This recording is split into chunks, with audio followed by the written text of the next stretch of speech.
Bonjour à tous et bienvenue pour la matinale, l'émission quotidienne de CMC Markets qui débute à 10 heures. Je suis Nicolas Chéron, stratégiste pour vous servir et nous sommes aujourd'hui le jeudi 8 décembre. Le titre du jour est Reculer pour mieux sauter, point d'interrogation. En effet, nous avons connu 3 séances consécutives de hausse assez puissantes, lundi, mardi, mercredi. Nous avons atteint et dépassé les 11 000 points sur le DAX. Nous avons atteint un objectif haussier théorique clé sur le CAC 40 que je vous avais indiqué à 4 740 points. Et nous consolidons aujourd'hui un petit peu sous ce seuil en attendant donc la BCE cet après-midi à 14h30. Donc bien évidemment, la BCE peut engendrer de la volatilité. Mario Draghi devrait a priori augmenter en termes de temps, allonger le quantitative easing après mars 2017 pendant 6 mois. Mais la question en fait n'est pas là. La question est de savoir est-ce que Mario Draghi va nous parler de diminution du quantitative easing par la suite. La question est de savoir si le QE va être allongé de 80 ou de 70 ou de 60 milliards par mois. Car les marchés s'attendent à un allongement du quantitative easing, mais les modalités, elles, ne sont pas encore connues et pourraient changer la donne. Si Mario Draghi nous parlait de tapering, c'est-à-dire de réduction des achats d'actifs à terme, cela pourrait peser un petit peu sur le moral des investisseurs, ça pourrait engendrer peut-être des replis sur les indices. Si au contraire il nous parle juste d'une extension du programme au maximum à 80 milliards par mois, bon là les investisseurs pourraient une nouvelle fois enfoncer le clou à l'achat. Concernant l'euro-dollar, c'est pareil, on est sur le fil du rasoir, on est sous les 1,08, vous aurez remarqué que l'euro est particulièrement recherché depuis le début de la semaine. Et il faudra faire attention cet après-midi parce qu'il n'est pas certain que Mario Draghi arrive de nouveau à faire baisser l'euro. Justement, s'il nous parlait de réduction d'achat d'actifs à terme, eh bien cela pourrait booster la monnaie unique.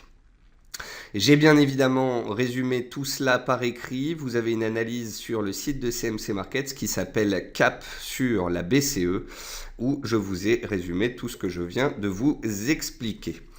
Voilà, je salue tous ceux qui viennent de nous rejoindre pour cette matinale. Je salue également tous ceux qui nous regardent sur YouTube. On va pouvoir rentrer dans le vif du sujet et dans tous les cas, je vous invite à me rejoindre à 14h15 pour le live BCE et suivre ensemble les mouvements de prix qu'on aura sur les indices et sur l'euro à 14h30 pendant le discours de Mario Draghi. Avant toute chose, un avertissement sur les risques concernant le caractère purement informatif de cette présentation et les CFD. Je vous invite à en prendre note. Vous pouvez, comme tous les matins, utiliser les fonctions de chat et de questions-réponses pour pouvoir converser avec moi. Dans cette émission, donc, on verra ensemble les actualités marché, macro, actions, les statistiques économiques passées et à venir, une figure graphique reconnue par la plateforme de CMC Markets et bien évidemment, je répondrai à vos éventuelles questions. Alors, en termes d'actualité marché, on a assisté à un nouveau record historique du Dow Jones à 19 550 points. Le Dow Jones qui reste haussier au-dessus de sa moyenne mobile à 7 séances. Il a enfoncé le clou, il continue de grimper dans le sens de sa tendance haussière. Jusqu'ici, rien d'anormal. Le DAX dépasse les 11 000 points pour la première fois depuis décembre 2015. Il est dans le vert enfin en cette année, en cette fin d'année 2016. Les acheteurs ont la main. On avait vu ensemble qu'un signal majeur avait été donné par la cassure des 10 800 points. Une accélération a eu lieu au-dessus des 11 000 points et tout comme le CAC, il se stabilise en attendant la BCE. Le CAC 40 a atteint un objectif haussier théorique clé à 4 740 points, raison pour laquelle on assiste à des prises de bénéfices sous ce seuil après que le CAC ait exécuté un beau mouvement haussier. N'oublions pas qu'il a démarré la semaine non loin des 4 470 points, donc il a gagné plus de 270 points à la hausse. Le dollar index est sous pression, il teste de nouveau les 100 points. Parallèlement à ça, la paire euro-dollar tente de nouveau casser les 1,0790. Donc ça, c'est un phénomène dont je vous ai parlé depuis le début de la semaine. L'euro a piégé les vendeurs en début de semaine sous les 1,0520, les plus bas d'il y a 2 semaines.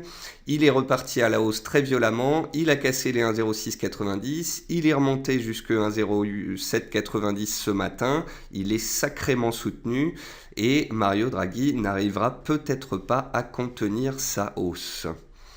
Le pétrole WTI consolide à 49,5 $ après les stocks publiés hier. Les stocks de pétrole étaient inférieurs aux attentes, mais les stocks de produits distillés étaient supérieurs aux attentes. C'est la raison pour laquelle le pétrole est resté sous pression en consolidation, ce qui est également légitime après le récent rallye qu'il a opéré entre 42 et 52 $. Enfin, attention à la surchauffe de certains titres lorsque je vois Eramet qui gagne 325% en l'espace de 10 mois et qui retrouve ses niveaux d'il y a 2 ans. Attention, on a eu des beaux mouvements haussiers sur le secteur des matériaux de base, sur Eramet, sur ArcelorMittal. Ne tombons pas non plus dans l'euphorie et restons prudents car après de fortes hausses, des consolidations volatiles pourraient intervenir. En termes d'actualité macroéconomique, Donald Trump, dans une interview donnée au Times, a laissé entendre qu'il veut faire baisser le prix des médicaments. Et ça a pesé hier sur le secteur pharmaceutique, qui était un des seuls secteurs du S&P 500 en baisse. Le Dow Jones Industrial Average a gagné plus de 6,5%, le S&P et le Nasdaq près de 5% depuis l'élection de Donald Trump. Donc on a bel et bien des indices américains qui sont haussiers, positifs et qui anticipent une belle année 2017 si et seulement si le programme de Donald Trump était effectivement mis en application. Parallèlement à ça, en Italie, Matteo Renzi devrait quitter son poste samedi après-midi, le temps de mener les consultations avec les partis politiques pour former le nouveau gouvernement. Monte di Paschi di Siena pourrait être renflouée directement par l'État italien et elle a demandé un peu de temps pour le faire. Et puis le secteur bancaire italien affiche sa meilleure performance en 2 jours depuis 2012. Donc on comprend bien que le pire pourrait être passé. Côté actualité et palmarès action, donc côté entreprise, Swatec a publié un bénéfice net de 3 millions d'euros et gagne plus de 10% ce jour. Vivendi continue de se renforcer au capital d'Ubisoft avec actuellement 25,15%.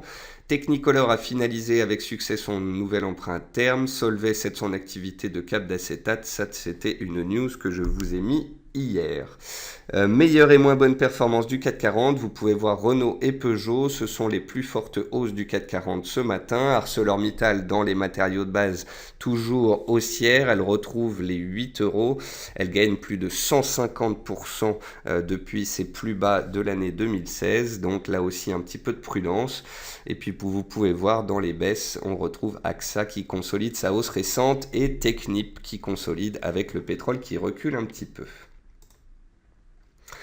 Côté statistiques passées, forte hausse des importations chinoises en novembre, plus 13%, alors que le consensus tablait sur 3,6%, et les exportations en hausse de 5,9%, alors que le consensus attendait moins 1%. Et puis on notera aussi la forte baisse de la révision du PIB japonais du 3e trimestre, qui est ressorti à 0,3% contre des attentes à 0,6%. À 13h45, on aura l'annonce des taux d'intérêt en zone euro qui ne devrait pas changer. À 14h30, on aura les permis de construire au Canada et les demandes d'allocation chômage aux États-Unis.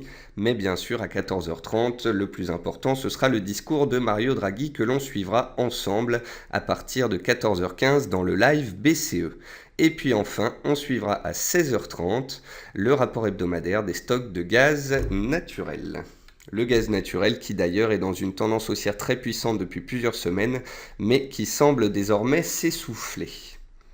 Et puis enfin, une figure graphique reconnue par la plateforme de CMC Market, c'est un triangle en données 4 heures sur le NZD-USD. On m'avait posé des questions sur le NZD-USD, j'en ai reparlé hier après-midi pour dire qu'on était sorti du triangle et que tant qu'on était au-dessus de la borne basse du triangle à 0,71, les acheteurs avaient la main et la hausse pouvait intervenir.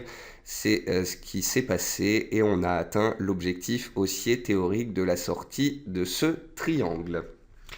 On va maintenant passer sur la plateforme de CMC Markets et on va regarder les indices. Donc le DAX, il a fait une séquence haussière très puissante, lundi, mardi, mercredi, il a dépassé les 11 000 points, on a été nettoyer tous les vendeurs, tous les vendeurs ont été obligés de se racheter dans cette hausse puissante, les stops ont sauté, la tendance est haussière à moyen terme, par contre, attention, on a la BCE cet après-midi et la BCE, si on parle de tapering, cela peut entraîner un reflux. Je ne vous parle pas de retournement de marché, je ne vous parle pas de tendance baissière, je vous parle d'un simple reflux mécanique suite à une forte hausse des cours. C'est la même chose sur le CAC 40, mais en encore un peu plus propre. Vous voyez, le CAC 40, il a fait sa hausse après l'élection de Donald Trump, il a consolidé, il est parti à la hausse après le référendum italien. On a cassé les plus hauts annuels, on est passé dans le vert avant-hier, hier on a enfoncé le clou et vous voyez qu'hier soir on est allé chercher les 4740 points. Un objectif haussier théorique majeur. Il est donc légitime qu'après 3 fortes hausses et un objectif haussier majeur, les cours consolident. Si Mario Draghi réussit à booster les indices et à ne pas parler de tapering, les indices pourraient rester soutenus. Si au contraire Mario Draghi nous parle de ralentissement des achats d'actifs en 2017, on pourrait avoir un repli un petit peu plus profond en direction des supports. Ce serait un repli légitime après une forte hausse et le moyen pour ceux qui souhaitent mettre à profit la tendance haussière de pouvoir se placer. Sur les indices américains, sur le S&P, on a atteint et dépassé l'objectif haussier théorique des 2220 points. C'est un objectif haussier que l'on avait trouvé en reportant la hauteur du canal baissier ici en orange à la cassure que l'on avait eue suite à l'élection de Donald Trump. Donc ici, on a une magnifique tendance haussière mensuelle, hebdomadaire, journalière. Le seul petit souci, si vous voulez, après la hausse récente, c'est qu'on est un peu loin des supports. Et le S&P a tout de même l'habitude de faire une vague haussière de consolider, une vague haussière de consolider. Donc après la vague haussière que l'on vient de faire là, une consolidation ne serait pas illégitime. Donc bien évidemment, on reste dans des configurations haussières en données mensuelles, hebdomadaires et journalières, mais cela n'empêche pas un éventuel repli des cours avant une poursuite de la hausse dans le sens de la tendance. C'est la même chose sur le Dow Jones. Le Dow Jones, tous les jours, je vous dis que tant qu'on est au-dessus de la MM 7 jours, c'est haussier, on peut continuer de grimper. Néanmoins, il va falloir quelques séances pour la MM7 pour remonter, soutenir les cours. Donc soit les cours peuvent baisser en direction de la moyenne mobile pour pouvoir retrouver un support dynamique, soit on pourrait tout simplement latéraliser un certain temps avant que la moyenne mobile arrive en soutien. Seule une cassure de la MM7 à 19 300 points changerait la donne en données journalières. Pour cela, il faudrait que l'on perde plus de 1%. Donc, c'est pas quelque chose d'impossible, mais en tous les cas, même si un reflux est possible, un retournement paraît pour l'instant compliqué. Donc voilà, je ne suis absolument pas à la recherche d'un point haut, je n'essaye pas de tracer des obliques ou de trouver des figures qui n'existent pas dans tous les sens. On est dans une tendance haussière et j'ai tendance à vous répéter tous les jours que la tendance est forte, que les acheteurs ont la main. Ces derniers jours, on était sur des supports où on accélérait au-dessus de résistance. Il était légitime de rester complètement haussier. Par contre, en ce jeudi, quelques heures avant la BCE, eh bien, permettez-moi d'être un petit peu plus prudent.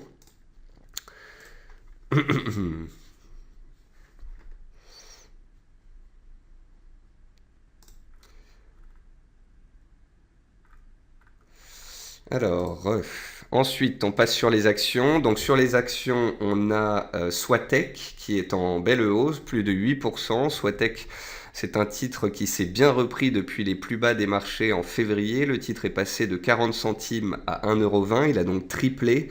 Donc là aussi, j'en appelle à une certaine prudence. Le titre a triplé, on est en forte hausse, on a ouvert un gap haussier, on a une mèche haute qui montre que les opérateurs prennent des bénéfices depuis cette publication. Donc attention à ne pas non plus céder à l'euphorie. Concernant Solocal, apparemment les discussions avancent bien entre les actionnaires concernant donc la restructuration de la dette de la société et donc le titre ce matin prenait 5,7%. Neopost continue de s'inscrire dans une tendance haussière. Après avoir publié la semaine dernière, on a assisté à un trou d'air, mais très rapidement les acheteurs ont repris la main et sont repartis dans le sens de la tendance haussière. Donc ça c'est très joli et ça montre que les acheteurs sont bel et bien présents. Eramet, donc voilà pourquoi je vous parlais d'Eramet en début d'émission. Eramet, elle est superbe, hein, là n'est pas la question. On a un beau rallye haussier des 15 euros aux 65 euros ces derniers mois. Le fait est qu'on retrouve les plus bas de 2013 et que c'est une zone de résistance majeure. Peut-être qu'on la passera à terme, mais peut-être qu'on ne la passera pas en ligne droite. En tous les cas, je note une sorte de chandelier en étoile filante pour l'instant. Je note qu'on tente de passer en force cette résistance après une hausse dantesque. Et j'ai donc tendance à vous inviter à la prudence concernant ce mouvement haussier. Tant qu'on fait des plus bas de plus en plus haut, ça va, mais à tout moment, si on a un chandelier de retournement, une cassure d'un plus bas récent, alors il faudrait faire attention. Hier, Loïc me demandait où va Peugeot. Eh bien, on disait que Peugeot allait en direction des 15,60 €. On a fait 15,52 € aujourd'hui. Si le CAC consolide, elle devrait faire de même. En tous les cas, après la cassure qu'elle a donnée, elle a pratiquement très rapidement atteint son objectif théorique. Ensuite, on a Selectis qui tente de toujours s'accrocher à la zone des 16 €, mais c'est quand même extrêmement difficile.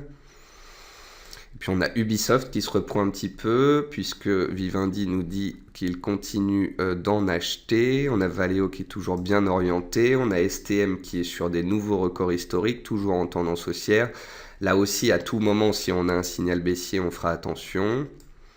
Et puis dans les baisses, on retrouve Genfit. Donc Genfit qui a échoué sous la résistance des 23 €, 23,50 €, le point 3 qu'on avait mis en avant avant-hier et hier.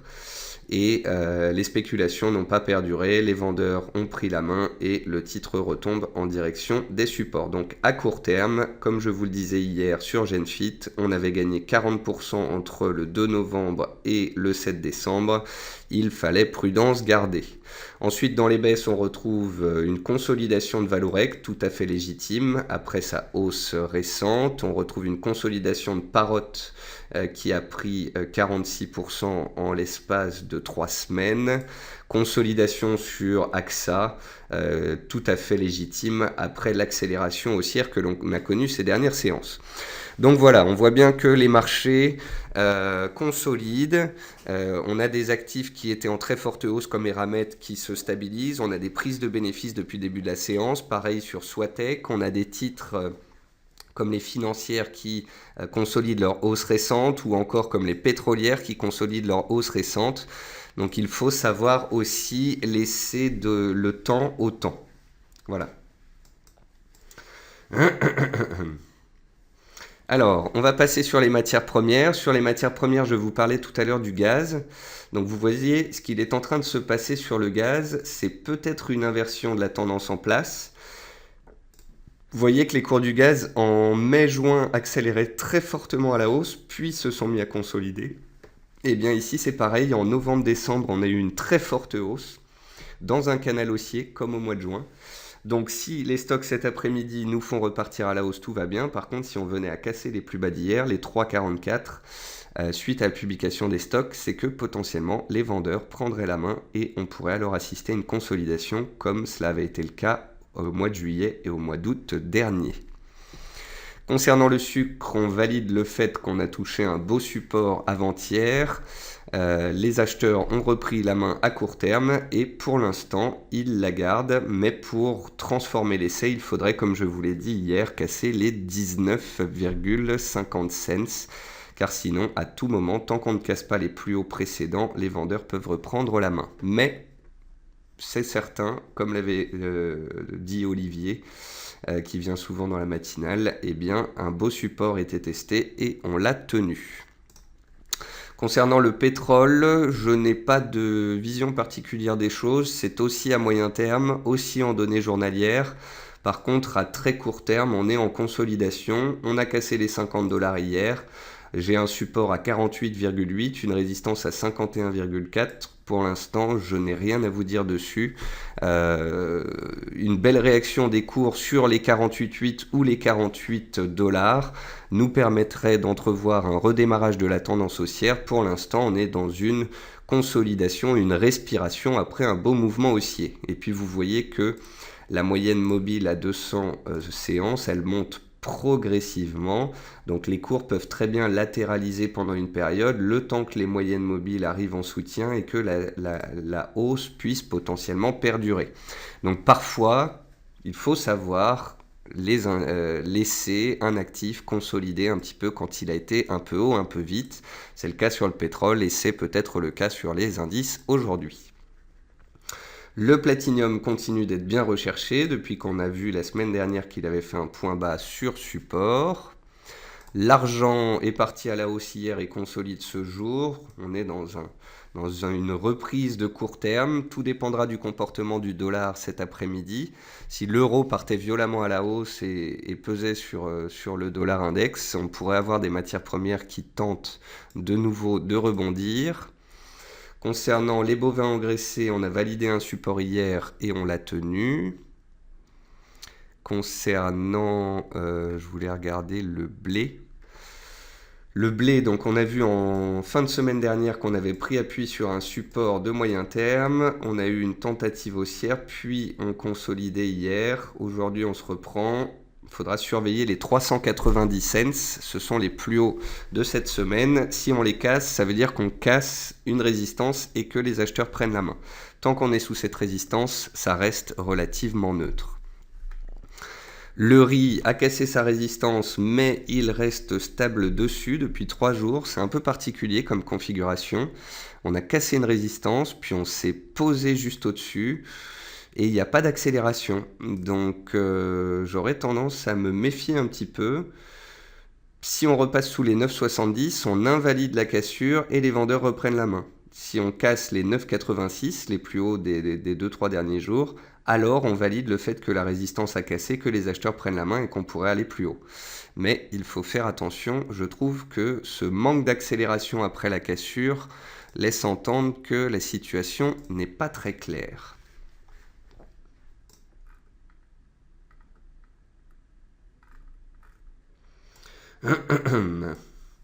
Alors, je continue et on va passer aux devises.